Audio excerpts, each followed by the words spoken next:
Messieurs, dames, bonjour ou bonsoir, ça dépend à quel moment vous regardez cette vidéo. On est parti pour la deuxième partie de mon analyse des mercatos à la mi-mercato. On est actuellement le 2 août quand je tourne cette vidéo.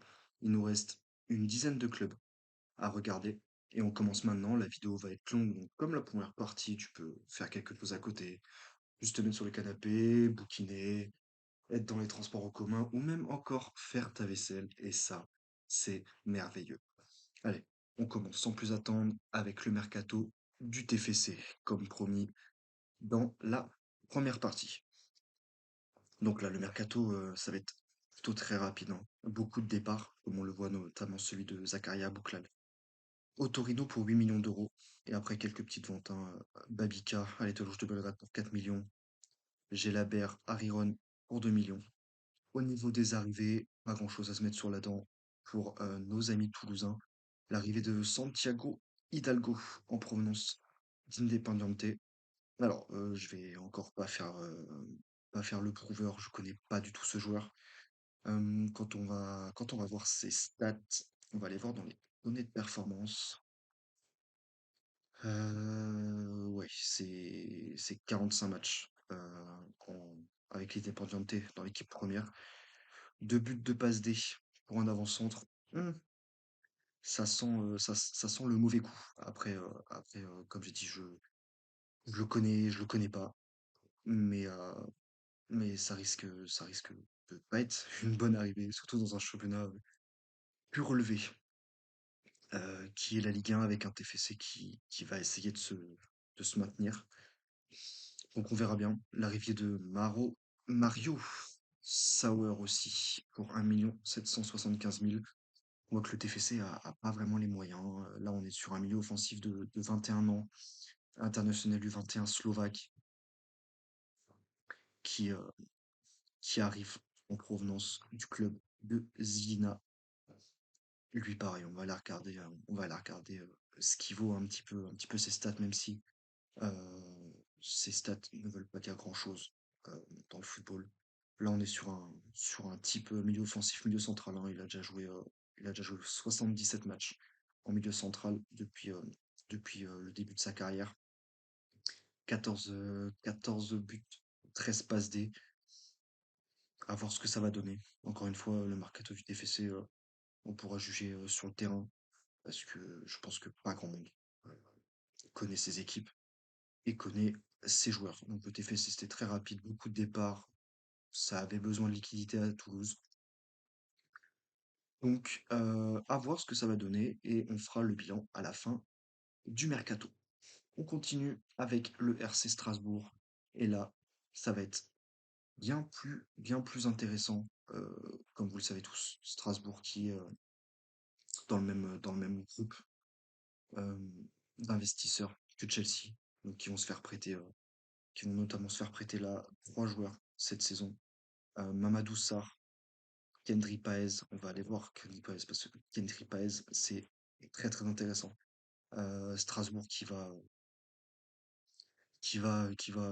clairement faire encore une grosse saison, hein, internationale, équatorien, avec déjà 18 sélections à seulement 18 ans. Ça, le profil d'un très gros crack, hein. Très intéressant. Milieu offensif, plutôt très technique, adroit avec le ballon. Donc, à voir ce qu'il va donner. Pour avoir vu quelques compiles, j'ai pas vu de match complet de lui, mais pour avoir vu quelques compiles, gros crack en approche, et c'est un petit peu le mot qui régit ce mercato de Chelsea, avec Mamadou Sarr aussi, hein, qui vient en prêt également. Jeune défenseur central français de 19 ans, aussi en provenance de Chelsea, qui est international U20 depuis l'année dernière, qui vaut déjà un petit billet, hein, qui vaut 20 millions d'euros selon Transfermarkt. Ouais, voilà, Transfermarkt, c'est pas la science exacte, mais Mamadou Sarr qui a déjà 27 matchs en Ligue 1, qui a déjà 27 matchs en Ligue 1, qui est solide, très bon joueur. C'est pareil, lui, vraiment. s'il gère bien sa carrière, ça va devenir très très vite un incontournable de la Ligue 1 et potentiellement de l'équipe de France, hein, passer aussi par l'Olympique lyonnais. Donc voilà, au niveau de Strasbourg, on a aussi des très très grosses ventes, hein. Habib Diarra qui est parti à Sunderland pour 31 millions d'euros. Et ouais, ça va être très très très très très intéressant. Je regarde un petit peu ce qu'on a d'autre. Le retour, cette fois-ci de manière définitive de Valentine Barco. Valentine Barco qui lui aussi, hein, euh, dans la lignée de ce que fait Strasbourg depuis quelques années, c'est miser sur la jeunesse. Valentine Barco, on l'a vu, il a ébloui la Ligue 1 la saison dernière. Et là, il arrive de manière définitive. Alors, en arrivant de manière définitive à Strasbourg, on s'imagine qu'à la fin de la saison, Chelsea va le racheter, parce que c'est comme ça que ça fonctionne entre ces deux clubs. Donc là, ouais, 10 millions d'euros, c'est pas cher pour le jeu que c'est. C'est un joueur qui à 21 ans a déjà confirmé et et qui s'avère comme l'un des plus gros prospects aussi de notre championnat et également d'Europe, tout simplement. C'est un super joueur. Voilà, après encore Samuel Smith, Chelsea U21, j'avoue que je ne connais pas le joueur. Soumaïla Koulibaly aussi pour 7,5 millions, ça c'est encore un énorme coup. Défenseur central français, international U20, de 21 ans, avec déjà pas mal d'expérience, son jeune âge. Ouais, c'est déjà 99 matchs, hein. Après, c'est de la Bundesliga 3. Mais également 17 matchs de Jupiler Pro League et déjà 15 matchs de Champions League, hein. Il a déjà plus de 1000 minutes en Champions League. Donc à suivre aussi, hein. À suivre. Sous Meila Koulibaly. Donc Strasbourg très intéressant. Qui va clairement jouer les premiers rôles. Enfin, en tout cas, le mercato est fait pour 87 millions dépensés des départs. Mais Strasbourg, attention. Pour moi, je fais mon petit prono. De toute façon, on fera les pronos de la Ligue 1 à la fin du mercato. On dédiera une vidéo dessus directement. Strasbourg qui va pour moi jouer les les places européennes, voire même les places de Champions League. Ça m'étonnerait pas. Le projet est là pour ça. Et voilà, on voit l'âge moyen, même pas 22 ans. Donc voilà, 32 joueurs, 21 étrangers. Beaucoup viennent de Chelsea, on va pas se mentir. À voir ce que va donner Strasbourg cette année, mais pour moi, miser sur eux pour aller chercher les places en Ligue des Champions la saison prochaine. Et on enchaîne directement avec le prochain club. Et on va parler de l'OGC Nice. L'OGC Nice qui fait aussi un mercato auto-animé, qui fait monter quelques jeunes de son centre de formation, qui a vendu définitivement Todibo pour 40 millions d'euros à West Ham. Martin Bulka aussi qui est parti. À Neom pour 15 millions. Neom, comme je l'ai dit dans la première partie, on va se pencher sur ce cas parce que c'est euh, c'est assez c'est spécial. Le Neom FC. Neom SC. Gaëtan Laborde aussi qui est parti du côté de l'Arabie Saoudite pour 4 millions d'euros et quelques prêts par-ci par-là des jeunes joueurs. Au niveau des arrivées, donc voilà, on a 4 jeunes qui viennent des centres de formation, 3 de Nice, un de Nice et 4 de Nice. Oula, il est minuit quand je tourne la vidéo. Donc 4 joueurs de Nice. Djouma Bah en prêt de Manchester City, un défenseur central de 19 ans. J'avoue que lui, c'est pareil, hein, je connais pas. Je connais pas. Il a joué 10 matchs la saison dernière avec Lens. J'ai pas vraiment le souvenir. Euh, pour le joueur du Sierra Leone, déjà 12 matchs en Liga aussi, avec le Real Valladolid. Donc, à voir, à voir. Mais c'est pas le joueur pour qui je pourrais faire une grande analyse. J'ai hâte de voir. Par contre, celui pour qui on va faire une grande analyse, c'est évidemment Yevan Diouf, en provenance du Stade de Reims, pour 6,5 millions d'euros. Gardien international sénégalais de 25 ans. L'un des meilleurs gardiens de Ligue 1 la saison dernière. J'ai pas peur de le dire. Ce gardien est fantastique pour Nice qui va jouer les places européennes aussi. Voilà, c'est déjà 152 matchs, hein, plus de 100 matchs en Ligue 1, donc il connaît le championnat. Il a pris 126 buts en 100 matchs. Bon, 30 clean sheets en 100 matchs, hein, ça fait quand même pas mal, hein. Déjà, ouais, grosse expérience. 115 matchs avec le Stade de Reims. Un bon gardien qui, l'année dernière, a souffert de l'effectif très, très, très, très faible du Stade de Reims et qui ne va pas jouer en Ligue 2, qui va retrouver la Ligue 1. Très content pour lui. C'est un super gardien et pour moi, la saison dernière, c'est top 5 des gardiens de notre championnat de la Ligue 1. Donc très hâte de le voir garder les cages niçoises, à voir s'il va pouvoir s'acclimater à ce nouveau club. Euh, mais ça risque d'être aussi l'un des profils à suivre. Et l'arrivée d'Isaac Johnson en provenance du Rapide de Vienne pour 10 millions d'euros, c'est le gros transfert pour le moment de l'OGC Nice, qui mise sur un joueur de 23 ans, ancien euh, euh, joueur TU21 de la Suède, qui jouait la saison dernière au à Rapide de Vienne.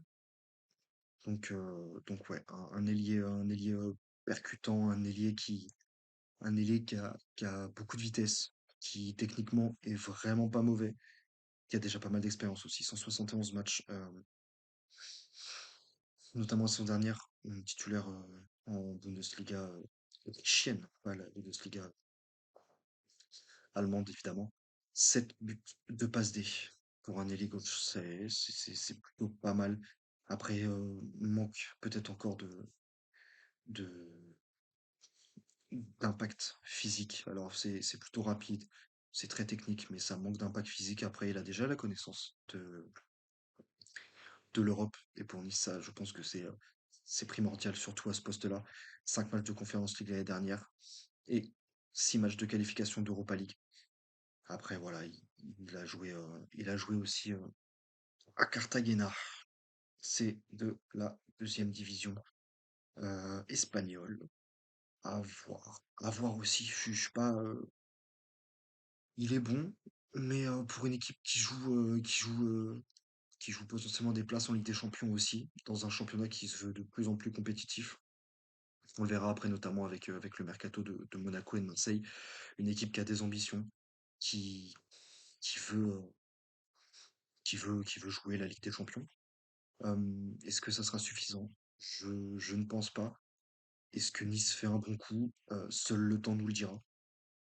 Après, voilà, ils font 40 millions de bénéfices, hein, au niveau du mercato. Cette année, il fallait renflouer les caisses avec les droits TV qui vont être de plus en plus réduits, notamment pour ces clubs-là, qui vont pas aller jouer la Ligue des Champions. Et c'est pour ça que c'est primordial pour les équipes comme Nice, comme Rennes, comme Lille, comme Strasbourg. Mais Strasbourg, ils ont Chelsea quand même derrière, d'aller accrocher à minima l'Europa League et avec en ligne de mire la Ligue des Champions.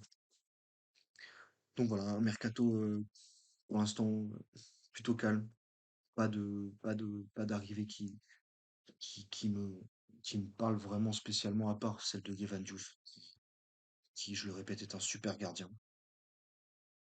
À voir ce que ça va donner. À voir ce que ça va donner pour l'OGC Nice. Et là, on va passer sur un mercato encore plus calme que ceux euh, de la première partie. On va passer au mercato du Stade Brestois.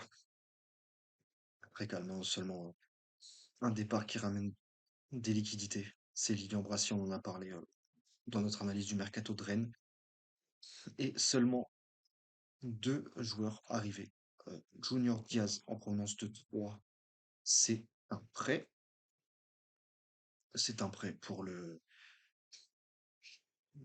défenseur central de 22 ans, ancien U23 ivoirien, qui, euh, qui vient, je pense, renforcer le banc euh, de Brest dans clairement ce qui, ce qui ressemble à une mission maintien. Défenseur central qui peut jouer aussi milieu défensif, même s'il a pas fait beaucoup de matchs dessus. Défenseur central polyvalent, avec déjà 34 matchs de Ligue 2 la saison dernière, donc titulaire à 3 avant qui était à Annecy aussi avec 20 matchs, et qui n'a pas goûté la Ligue 1, qui était sur le banc mais qui n'est jamais rentré pour, avec le FC Nantes. Un match avec le FC Nantes et c'était en Coupe de France en 2022-2023. C'est un prêt, ils prennent pas énormément de risques. Un grand gardien, 1,93 m, qui prennent pas de risques. Au pire, si le mec convient pas, il rentrera à 3 à la fin de la saison. Et le deuxième, c'est l'option d'achat de Ludovic Ajor qui est élevée pour un montant, excusez-moi, de 2 millions d'euros en provenance de Mayence. Ludovic Ajor qu'on connaît. Il connaît parfaitement le championnat de France. 1,96 m, un attaquant à l'ancienne, qui, euh, qui, qui est serein, qui rassure, qui rassure ses attaques. 13 buts la saison dernière en Ligue 1 avec Brest. 8 matchs de Champions League aussi pour 3 passes D. Donc voilà, un joueur d'expérience avec plus de 360 matchs déjà en professionnel.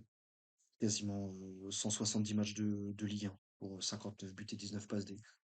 On le connaît tous, on sait qu'il peut faire mal, on sait qu'il peut faire mal aux équipes adverses, on sait qu'il peut faire du bien dans les équipes dans lesquelles il est. L'un des attaquants les plus sous-cotés de notre championnat, tellement il est fort et j'aurais aimé le voir peut-être dans une équipe d'un plus haut standing que Brest. Après, c'est un très très bon coup pour cette équipe qui va, euh, qui va en avoir besoin, qui va vraiment en avoir besoin. J'ai dit que je parlais pas des rumeurs, mais au niveau des départs, ouais, juste Lilian Brassier et Mathias Perret-Lalache qui part en transfert libre aussi. Ça, je pense que c'est un gros,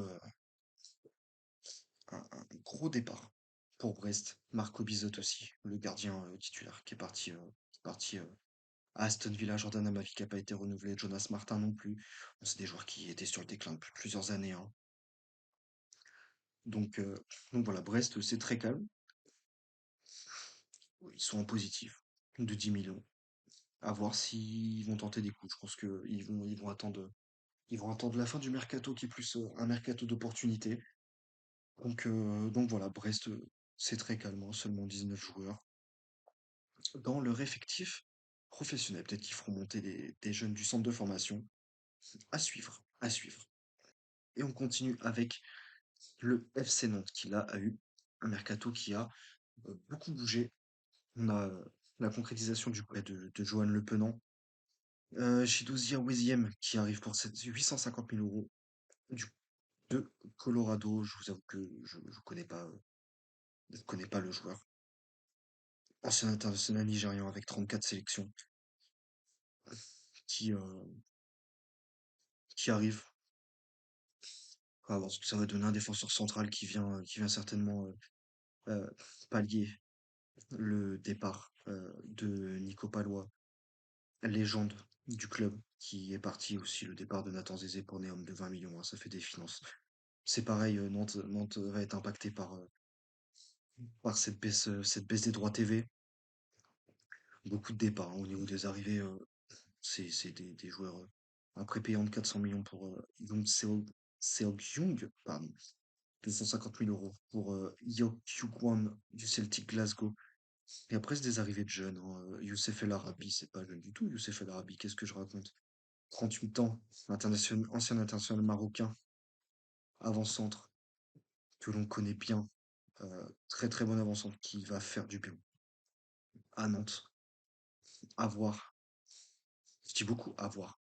Mais, une carrière longue comme le bras, hein, 600 matchs en professionnel, 41 matchs de Ligue 1, déjà 130 matchs en Liga. C'est du côté de Grenade.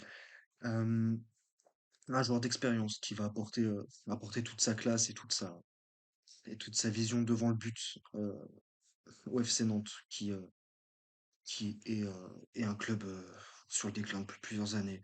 On va voir ce que ça va donner déjà. en tant qu'avant-centre, 354 matchs, 217 buts. Donc c'est un avant-centre qui marque. C'est un avant-centre qui rassure. C'est un avant-centre qui, je pense, va planter sa petite dizaine de buts, voire peut-être petite quinzaine s'il est sur une bonne saison en Ligue 1. Et l'objectif maintien du FC Nantes qui, qui va se poursuivre en espérant pour eux qui se maintiennent.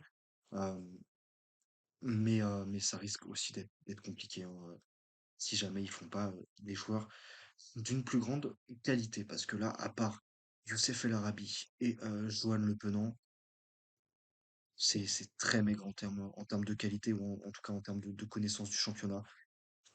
Uros Radakovic, défenseur central de 31 ans, le Serbe, qui a rejoint le FC Nantes pour un montant de 0 €, qui jouait à Sivasspor la saison dernière. Donc c'est pareil, un défenseur central d'expérience qui vient aussi pallier les départs de Nico Palois et de Nathan Zézé, un joueur avec 314 matchs en professionnel, 84 matchs de Super League turque. À voir, à voir. Je suis pas emballé par ce mercato. Ce mercato nantais, c'est pas, euh, c'est pas un mercato qui m'inspire. C'est vraiment pas un mercato qui m'inspire. J'ai pas une grande confiance en le maintien du FC Nantes cette saison. Les dernières années, déjà, j'avais pas grande confiance. Ils se sont maintenus. Mais là, c'est encore pire. C'est encore pire. C'est encore pire. Alban Lafont qui part en prêt du côté du Panathinaikos. Ouais, il perd Moses Simon aussi, mais ça, on en a parlé. On en a parlé, c'est une grosse perte pour l'FC Nantes, même s'il leur rapporte 7 millions d'euros. À voir. À voir pour l'FC Nantes, mais ça ne m'étonnerait pas que l'année prochaine, à la place de Ligue 1, il y ait marqué Ligue 2, malheureusement, pour les Canaries. Et on passe tout de suite au mercato du SCO d'Angers. Et là, ça va être très très rapide aussi. 0 €, 0 €. Que des transferts libres. Adrien Hunou qui rejoint Clermont. Loïs Diony qui part du côté de Manissa. Et Zinedine Oulkhaled qui part du côté de Sabah. Au niveau des arrivées, on a la montée de deux petits jeunes, Marius Lower et Dan Sinaté. Un prêt d'Hervé Kofi. Ça va faire du bien à Angers. Le gardien de but. Burkinabé avec 60 sélections. Très très bon gardien. J'aime beaucoup ce gardien, je le trouve vraiment très bon sur sa ligne, euh, rassurant pour sa défense. Il a déjà un petit peu la connaissance, qui a un petit peu la connaissance de la Ligue 1, c'est 9 matchs en Ligue 1, mais qui surtout s'est montré du côté de la Jupiler Pro League où il a 114 matchs, notamment 96 avec Charleroi, 34 avec Mouscron, et qui ensuite s'est un petit peu perdu, un petit peu perdu à Lens, qui a joué seulement 5 petits matchs à Lens en Ligue 1, un petit match de Coupe de France, mais qui après a fait 2 matchs aussi avec la réserve lensoise. C'est une très très belle arrivée pour un club comme Angers. Je pense que le maintien du SCO va aussi passer par Hervé Kofi. Si Hervé Kofi fait une grosse saison, Angers, même si ça ne tient pas qu'à ça, Angers aura beaucoup plus de chances de se maintenir. Et la deuxième arrivée, c'est le transfert libre de Louis Moufon en provenance de Saint-Étienne, milieu central de 23 ans, qui lui aussi a l'expérience de la Ligue 1 et qui est aussi une très belle arrivée, hein. La saison dernière, c'est 24 matchs en Ligue 1 avec Saint-Étienne. Il a pas réussi à, à aider les Stéphanois à se maintenir. Il avait également des matchs de Ligue 2 avec le Pau, avec Pau FC. Une belle arrivée aussi dans cette opération maintien pour le SCO d'Angers. À voir s'il va réussir à s'acclimater. Mais c'est un joueur qui connaît déjà le championnat, qui, qui est pas mauvais balle au pied, qui a une bonne vision de jeu. Dans un effectif comme Angers, je vois pas. ou est-ce qu'il ne peut pas être titulaire? Voilà, pas grand-chose à dire de ce mercato. Jusqu'au danger, espérons que ça bouge aussi pour qu'on puisse avoir plus de choses à dire à la fin du mercato lors de notre review de la Ligue 1. Et on passe à l'avant-avant-dernier club de cette vidéo. Ouais, je suis très fatigué de cette vidéo. On va parler du Havre. Alors, le Havre, que des transferts libres. Que des transferts libres. Et également dans les départs. Joshua Casimir, on en a parlé. Pour la GOC, on va pas revenir dessus. Le départ d'Aloïs Confé à l'Ethnikos et le départ d'Ahmed Hassan à El Ettifaq. Et aussi plein de joueurs qui n'ont pas été prolongés. Fodé Ballo-Touré. André Ayew, je comprends pas pourquoi il n'a pas été prolongé d'un an, André Ayew. Lui qui a beaucoup aidé le Havre la saison dernière. Alors peut-être pas dans les statistiques, mais, c'est une valeur sûre. Un cadre du vestiaire. Plus de 120 sélections avec le Ghana. Euh, un joueur, euh, un joueur que j'affectionne tout particulièrement en tant que supporter de l'OM, avec plus de 590 matchs hein, en professionnel, 228 matchs de Ligue 1, qui aurait pu faire du bien, qui aurait clairement fait du bien. Cette équipe, pour le maintien les dernières 6, c'est 27 matchs. 27 matchs en Ligue 1, bon, 4 buts, une passe D. Mais ce qu'on attend d'un André Ayew, c'est qu'il mobilise le vestiaire, qu'il qu'il arrive à motiver tout le monde. C'est un vrai leader dans l'âme, de par son parcours, et c'est un joueur infiniment respecté. Mpassi Enzo, qui arrive de Rodez également. Euh, hop, on va aller voir sa petite fiche. Gardien de but de 31 ans, lui aussi à l'expérience. International congolais, 16 sélections avec la RDC. Donc voilà, un gardien de but lui aussi rassurant, qui quand il est dans une bonne année, fait du bien à son équipe. Et c'est tout ce qu'on espère pour le Havre. L'arrivée aussi de Moridio en libre en provenance de Clermont, lui aussi gardien de but. Je pense qu'il va falloir miser sur lui. Je pense que ça va être Moridio qui va être titulaire dans les cages havraises. La saison dernière, 32 ans international sénégalais avec 3 sélections au compteur. Lui qui connaît la Ligue 2, qui connaît aussi la Ligue 1.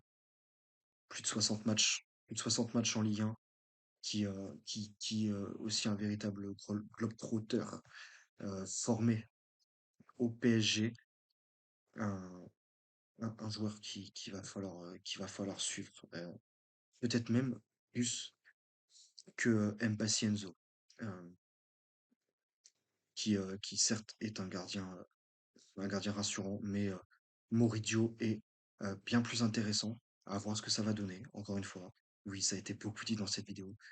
Godson Kireme aussi qui arrive en provenance du Stade Malherbe. Bon, là, on sent que c'est une opération maintien. Hein. Ailier droit de 25 ans en provenance de Caen, libre, qui a 103 matchs de Ligue 2, qui connaît pas la Ligue 1. À voir, à voir. C'est un transfert libre, donc ils prennent pas énormément de risques. Un ailier très technique aussi, avec une belle pointe de vitesse, un bon jeu balle au pied, pas, pas forcément très adroit, pas forcément très adroit devant le but. Mais est-ce que c'est comme ça? Est-ce que le Havre va lui demander d'être adroit devant le but? Je ne pense pas. Une bonne qualité de centre. Donc voyons ce que cet homme va pouvoir donner en Ligue 1 après avoir passé 100 matchs en Ligue 2. Et ensuite, alors, Félix Mambini de Saint-Gall. Alors lui, c'est pareil, on va pas faire les acteurs. On le connaît pas. Ancien joueur U21 suisse, ailier gauche aussi d'1m71, qui a passé quasiment toute sa carrière en Suisse. Une petite escale à Cambourg, aux Pays-Bas. Mais ouais, un joueur déjà avec beaucoup d'expérience. 238 matchs, 53 buts, 23 passes D. Il a déjà joué 11 000 minutes. Qui connaît les qualifications d'Europa League, qui connaît les qualifications aussi de Conference League, et qui connaît l'Europa League avec déjà 11 matchs. euh, en Europe. Donc un joueur que j'ai hâte de suivre aussi pour voir ce qu'il peut donner dans cette équipe du Havre. Je pense que le Havre va réussir à se maintenir cette année, ou à minima jouera les barrages. C'est une équipe que moi personnellement j'aime bien. C'est pas forcément l'équipe la plus flambante à avoir joué, mais, elle reste intéressante et nous montre souvent de belles choses et nous permet de vivre de belles émotions. Allez, on passe aux deux clubs que vous attendez depuis le début de la vidéo. Je vous vois déjà en commentaire. D'ailleurs, n'hésitez pas à commenter, liker, vous abonner, mettre la petite cloche comme dit en préambule de cette vidéo pour ne louper aucune des prochaines vidéos de cette chaîne. Et on passe à l'AS Monaco, messieurs dames. Là, ça va être très rapide et pourtant, il y a beaucoup de choses à dire. On va faire les départs rapides. Eden Diop qui part en prêt à Bruges, Matissa qui part à Augsbourg pour 5 millions d'euros et Ismaël Jacob qui part à Galatasaray pour 8 millions d'euros. Et là où Monaco est très intéressant, même si je pense qu'ils n'ont pas besoin de visibilité, c'est que ces trois arrivées leur ont coûté 0 euros. Paul Pogba, le retour de la pioche, le champion du monde 81, non, le champion du monde 2018. Et on est en freestyle. Ce soir, on est en freestyle. Il n'y a pas de coupure. On est en freestyle total. On le présente plus. Paul Pogba, la légende, la pioche. Beaucoup d'affect pour ce joueur qui, euh, qui vient après des années, après plus d'un an de galère. Après, ouais, plus d'un ou 2 ans de galère. Je suis très ému de voir l'ancien international français qui arrive à Monaco libre. Alors, il sera pas rétabli hein, pour le début du championnat, ça on le sait. Mais ça se voit qu'il travaille dur et qui va tout faire. Hein. Quasiment 450 matchs en professionnel, 157 matchs de Première Ligue, plus de 130 matchs en Serie A, 57 matchs de Ligue des Champions. Que dire? Que dire de cet homme? Je, je, j'ai beaucoup d'affect et je suis très ému de le revoir. Et je pense que quand on va le revoir fouler un terrain, ça va tous nous faire quelque chose. Mon âme d'adolescent en 2018 le remercie pour tout et espère pour lui qu'il va réussir et qu'il sera épargné des blessures et qu'il sera épargné de tous les problèmes qu'il a eu la saison sur ces dernières années. Euh, très content, très content pour Paul. On connaît ses capacités de dribble, on connaît sa vision de jeu, on connaît sa vista. On connaît Paul Pogba. Paul Pogba, voilà, c'est Paul Pogba et je pense que tous les Français l'aiment et on espère du plus profond de notre cœur qu'il réussisse. L'arrivée d'Ansu Fati en prêt de Barcelone. Alors lui, c'est pareil, c'est un cas très compliqué. Hein. Ancien, ancien crack, même si ça fait très bizarre de dire ancien crack. Hein, il a seulement 22 ans. Ansu Fati, en provenance du FC Barcelone, qui n'a jamais, qui n'a jamais, qui n'a jamais confirmé les espoirs qu'on avait en lui. C'est c'est l'un des plus gros flops pour le moment. Après, il est encore jeune, il peut encore se relancer. C'est aussi de l'expérience quand même. Hein, c'est 123 matchs.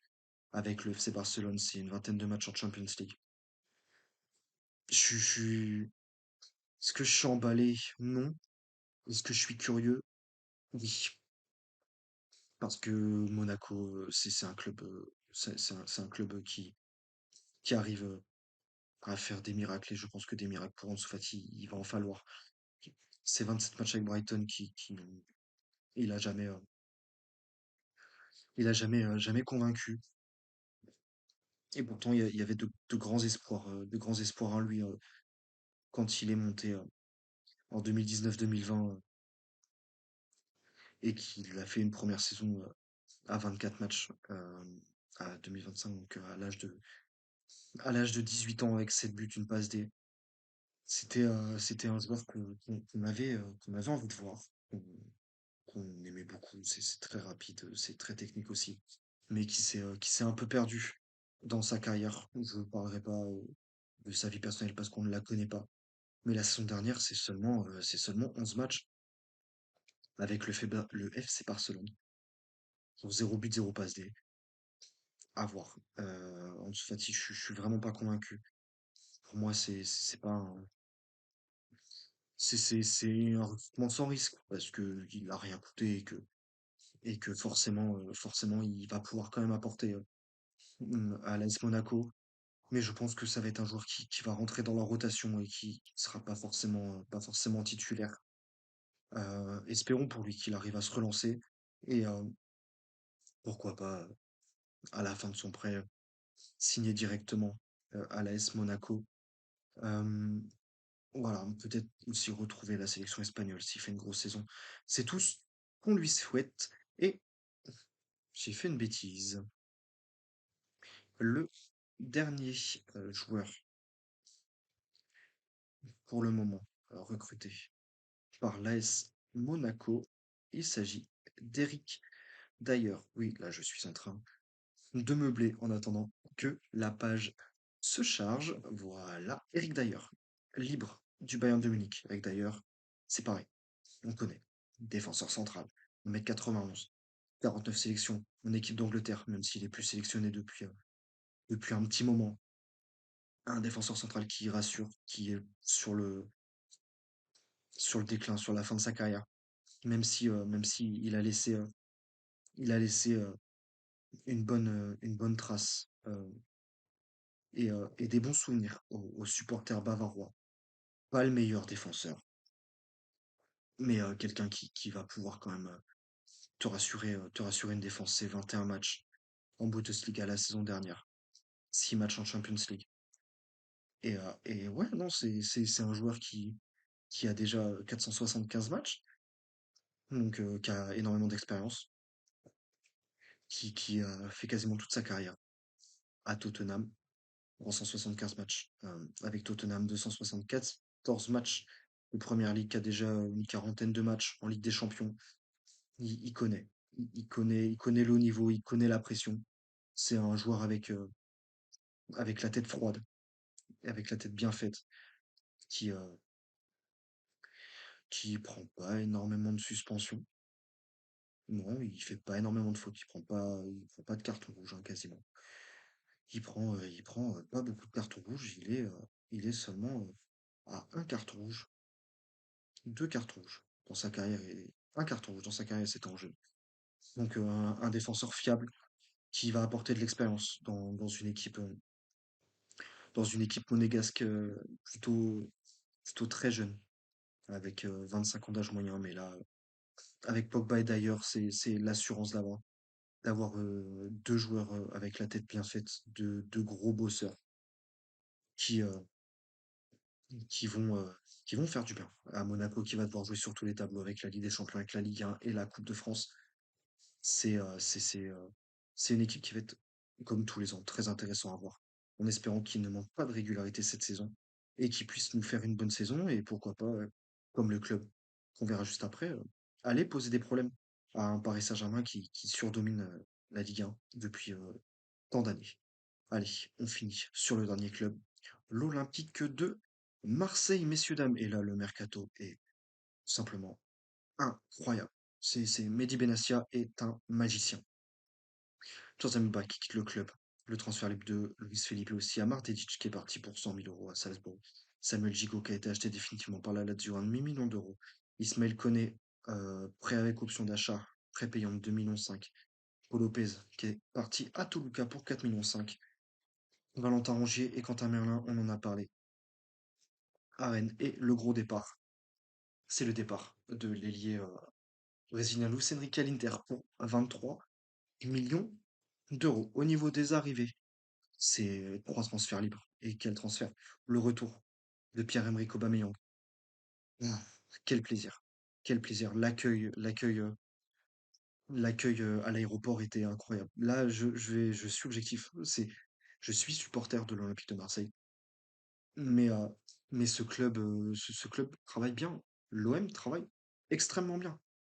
André Lopez aussi, qui arrive libre du LOSC. Lui, c'est pareil. Il a déjà montré sur les matchs de préparation toute sa classe, toute sa technique et je pense que il va être titulaire, hein, dans ce milieu, aux côtés, soit de Rabiot, soit d'Hojbjerg. À voir, comment Roberto De Zerbi va faire jouer son équipe. Egan Riley aussi, heu, tout fraîchement vainqueur de l'Euro espoir avec l'Angleterre et son compatriote Jonathan Roux, c'était pour 14,5 millions. Le prêt qui s'est concrétisé, l'option d'achat qui a été levée. On a très hâte de voir ces joueurs jouer, même si on a vu des matchs de préparation et qui sont très intéressants. Le recrutement de Facundo Medina, prépayant de 2 millions d'euros avec une option d'achat. C'est pareil, hein, défenseur de 26 ans international argentin, qui connaît la Ligue 1 avec un gros passé au RC Lens. C'est déjà quasiment 150 matchs de Ligue 1, quelques matchs de Ligue des Champions euh, avec le RC Lens. Un joueur fiable qui, euh, qui a l'air d'avoir atteint son âge de maturité euh, parce qu'il était très sanguin. Un peu, c'est le même profil psychologique que Leonardo Balerdi. Et comme son compatriote argentin, je trouve qu'ils ont qui en maturité et, euh, et eux vont faire du bien. Ça devrait être pour moi la charnière centrale de l'Olympique de Marseille.